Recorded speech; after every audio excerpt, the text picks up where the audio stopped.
Hi, I'm Max Keiser. This is the Keiser Report. You know, if you show up to a gunfight with a knife, chances are you're going to have your guts ripped out. Shot dead in the street like a dog. Show up to a currency war with paper, like Mervyn King or Ben Bernanke or these other central bank clowns, and you will also be eviscerated, gunned down in the street by the gold vigilantes. And that's a good thing. Stacy? Yes, Max. Over the past few weeks, we've seen the coming of the showdown at the OK currency corral, right? You've seen various things. You've seen wanted dead or alive, essentially, against the U.S. dollar right there in the middle of the poster. Oh, that looks like Ben Bernanke! That looks like Ben Bernanke! Yes, wanted dead or alive. And I mean that metaphorically, of course. I would never suggest that central bankers would be gunned down and hunted down like dogs and ripped open and have their guts pulled out because of their profligate ways. I would never suggest that. Now, in this past week leading up to the G20, we also had the G7. They were denying that there's a currency war. That, of course, you need an official denial in order to confirm that it is true. David Cameron was asked by some old codger in Prime Minister Questions Time about his experience. This old guy had lived through the Great Depression, and he said, it looks like with all this quantitative easing that we're actually trying to devalue the pound, but so is the yen, the Japanese yen in America. They're all devaluing our currencies. Now, I lived through the Great Depression and World War II, and that led to hot war. Because it became trade war, then hot war. And here's how David Cameron answered. I think what he says is important. No one wants to see a string of competitive devaluations. Obviously, what happened to sterling as a result of the very deep recession here was a depreciation.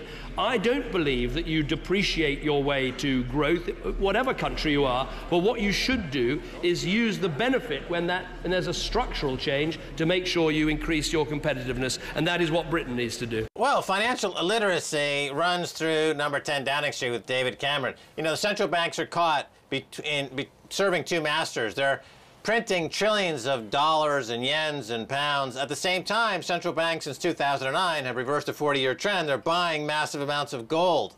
And these two things are not going to finish together. One is going to win, one is going to lose. And the gold market's saying the gold market's going to win. The bond market now in these countries looks as though it's hit the wall and is starting to fall apart. And of course, he's lying there as if they could take advantage of devaluation. Everybody is doing it. Venezuela devalued recently by over 30%.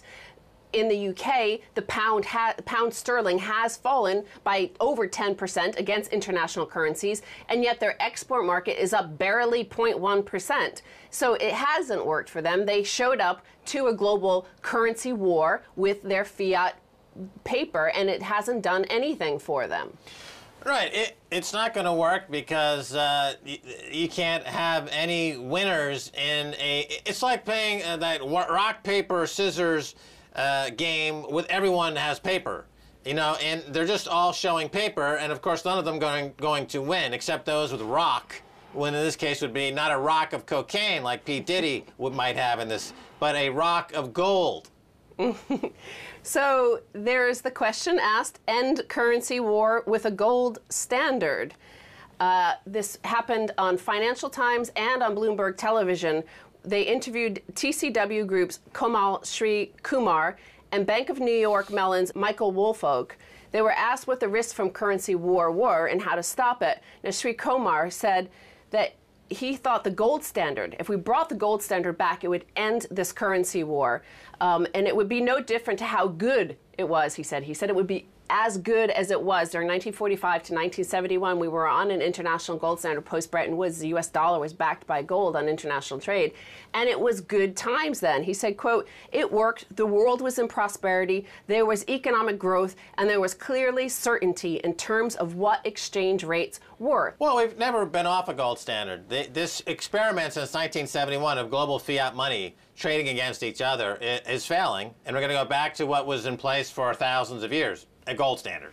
But I also think it was 1971 when Nixon went off the gold standard. What it was the disarming of the population who had to work for a living. Because you could see that in the charts, because I thought, well, let's look at these charts again, because this guy Kumar says that this was a time of prosperity, and yet the propaganda you hear from the very working population, people who have to work for a living, they'll tell you, we can't go back to a gold standard because that's for the Rothschilds and the Rockefellers and the wealthy and the super uber wealthy. But look at these charts. This is the chart going back to 1945, and it shows you the blue line is the productivity increase in labor units. Red is the median household income. As you see, from exactly 1971, the median household lost their bargaining power, and all the productivity gains went to the top. They did not go to workers, and in fact, the median household wage went down once we broke from the gold standard, because they were disarmed. Right. Since going off the gold standard, wealth has been accumulated by floating debt and by leverage. The average household will borrow 10 times their income to buy a house on a mortgage. And the rising asset value from the inflation this has caused will give the homeowner a sense of net worth appreciation.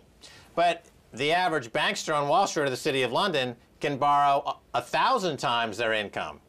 And they get paid based on that multi-hundred billion, trillion-dollar leverage that they're floating in the game. And over the past 20 to 30 years, or 40 years since going off the gold standard, this has meant hollowing out of the economy to the banksters and leaving the poor suckers who can only borrow 10 times their income high and dry because the asset values crashed. And of course, what's happening now is that private equity funds like BlackRock are buying out all the homeowners in America that went bankrupt during the last controlled demolition of the economy in 2008. Now those people are living like serfs in their own homes, paying rent to BlackRock. BlackRock, of course, you know, this guy Schwartz, who runs BlackRock, he's a terrorist, he's a financial terrorist, and of course he's terrorizing the people in America who are now suffering as a result. So back to this chart here, that they lost their power, their negotiating power, because the parameters were being set by the people who were financializing the economy. So these guys own the paper world. And you decided, let's get rid of gold and I'll negotiate with these paper pushers. And of course you lose. Now The Economist this week actually has a piece calling bankers unique in the world because it's quasi-Marxism, because they literally own the means of production. They own the means of printing the paper. Right, there's no unit of labor that has any representation in this economy. And I've told people in the UK and I've told people in the US, people who work for a living, people who might be affiliated with unions like a Bill O'Reilly or a Rush Limbaugh, or the people like that who are part of unions in America. Yes. You know, they are union members, Rush Limbaugh and Bill O'Reilly. Do you want to explain, you know, Rush Limbaugh and Bill O'Reilly are very extreme right-wing television hosts in America who spend their entire day condemning union members, only to, lo and behold, it's emerged on crooksandliars.com that, in fact, they are union members, and they're telling people, berating the unions. Right, they're televangelists in America, and they are part of unions that they are decrying. They're self-hating union members. Now, yes. But they're all like a cop or a teacher or a municipal worker who are part of unions. And I've been telling these people for years now to tie your wages to money supply. The money supply is up by billions. The money supply is up. The M2 is up 10, 20, 50%, 100%, 200%. You need to tie your wages to money supply, not the fabricated, nonsensical, quote-unquote, inflation number that is completely fabricated and has no representation in reality. And now, here in the U.S., Obama's talking about, well, let's raise the minimum wage, which is exactly equivalent to adjusting the monetary policy. If the Fed can move interest rates up and down on behalf of the banksters and make the economy completely artificial and remove supply and demand, remove free market economics and go to a planned, centrally controlled economy by adjusting the price of money, then the serfs need to be able to adjust the price of their minimum wage. Those two things would then balance each other out to some degree in this planned, centrally planned economy.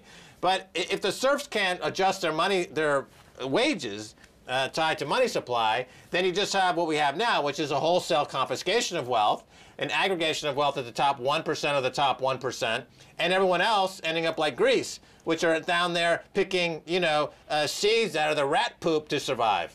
So again, we have a G20 meeting going on. People are talking about currency war. The finance ministers and global heads of state are talking about currency wars. Certain of these nations are accumulating gold, such as Russia and China, at rapid rates. Well, they watch our show. I mean, Russia's buying gold. They're the biggest gold buyer in the world.